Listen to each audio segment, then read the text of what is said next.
This programme consists of a series of short video clips aimed at Year 3 to 6 pupils. Each lesson starter is a self-contained item which can be used to inspire a range of creative writing activities. There are 6 in total, all on the theme of fire.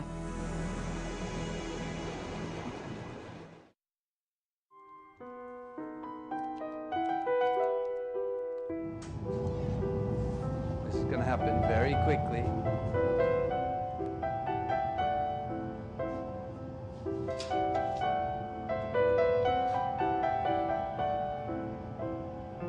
Glass is a wonderful material. I love working with it. It's very immediate. There's the fire and the flame and the magic of all of that.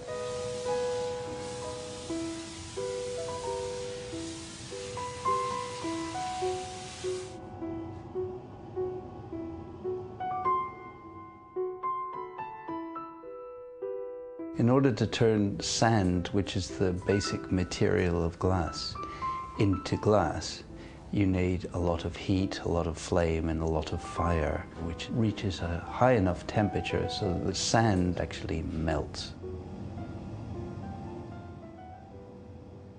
We go inside the furnace with large irons called blowing irons. The irons are hollow down the center. The furnace is about 1130 degrees centigrade, and we scoop out, we gather out the molten glass. It's like treacle.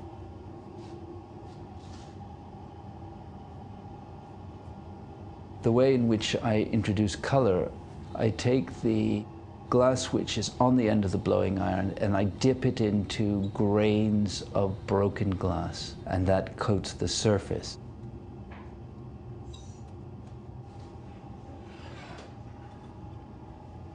The art of glassmaking has not changed since Roman times. The benches that we use to sit on to do the forming and shaping, the jacks or the pincers are almost exactly the same tools that were used 2,000 years ago.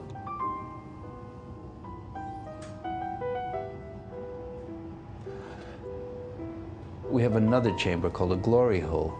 Now the glory hole sits at about 1280 to 1300 degrees, and that's the chamber where we reheat the glass as we're working it to resoften it, and that's why that temperature is so much higher.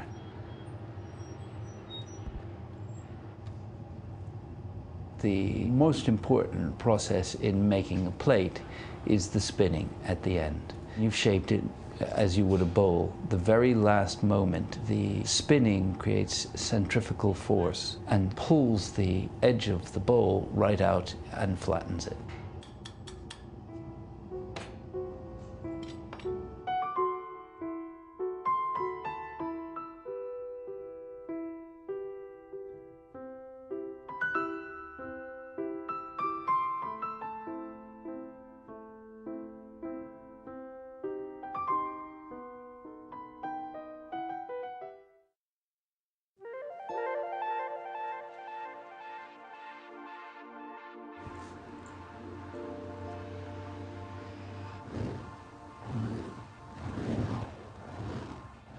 The word poi is originally a Maori word, and poi literally translated just means ball. What I need to do before I start using my fire poi, which are made of a Kevlar wick, is that I need to soak them in paraffin. So I open my paraffin, which is highly flammable. At this point, I have to be very careful not to get paraffin onto me, because if I'm going to be using flaming fire poi, and I've got paraffin on me, then that's really quite dangerous. So, once I've got paraffin in my container, I just get my fire poi and I put them into the paraffin. Once I've put the poi in the paraffin, I'm going to leave them to soak on that side for a minute or two, and then I'm just going to turn them around so that they're soaked equally all the way through. And then I'm ready to go.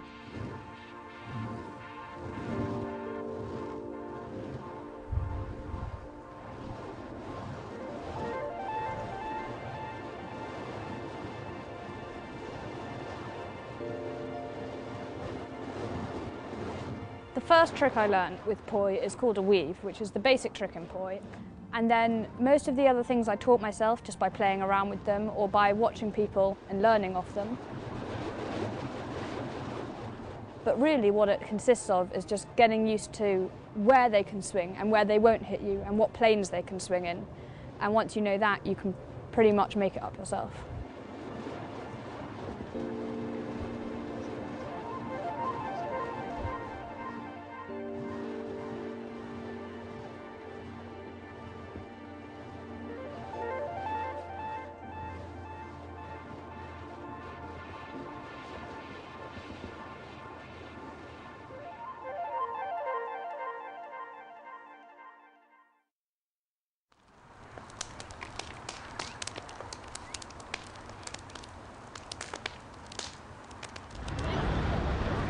A huge fire at a derelict warehouse on the Olympic site in East London.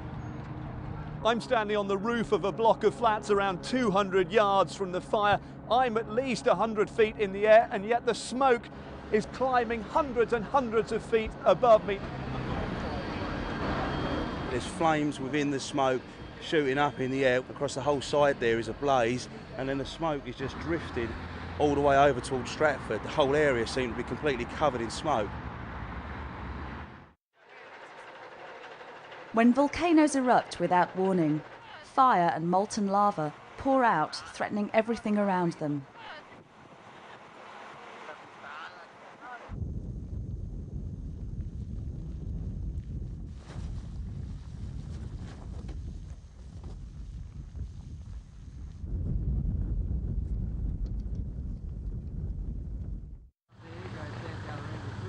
Every year, hundreds of lives are lost and homes destroyed when ferocious fires spread through the Australian bush.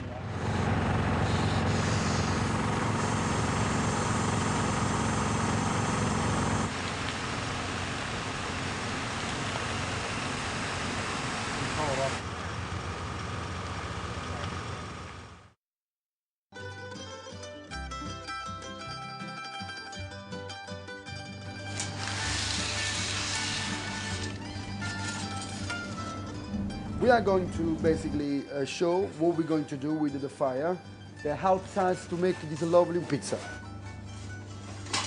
We're using the wood from London and oak. This is oak, and it's the best we can find in this country anyway. It gives a lovely taste, flavor to the pizza and the breads. The reason we're using the wood burning oven is because you can get with the bread the best taste of it, and with pizza as well. The whole oven is built with terracotta stones, so it's a very powerful stone which you can resist on the very high temperature. And everything is based on terracotta, the base and the whole dome. The dome is a very low dome. That helps to make a very good cook on the pizza.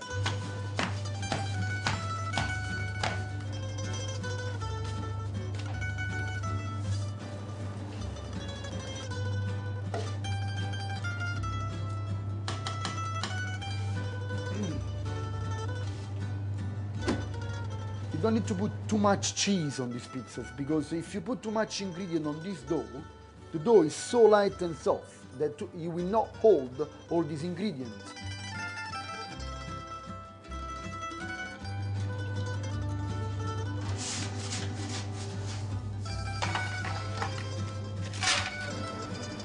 You can look how quick the pizza will be cooked.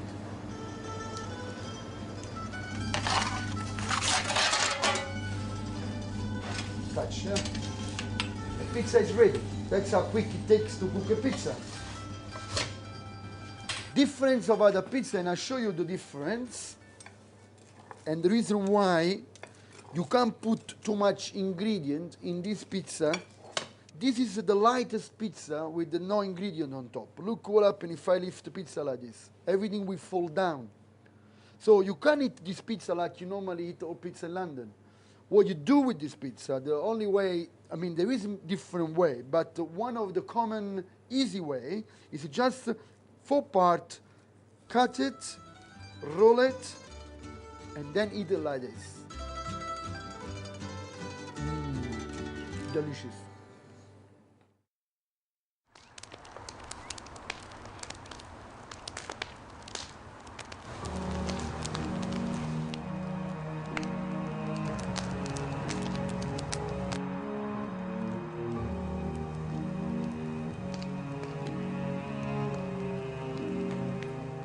Yes!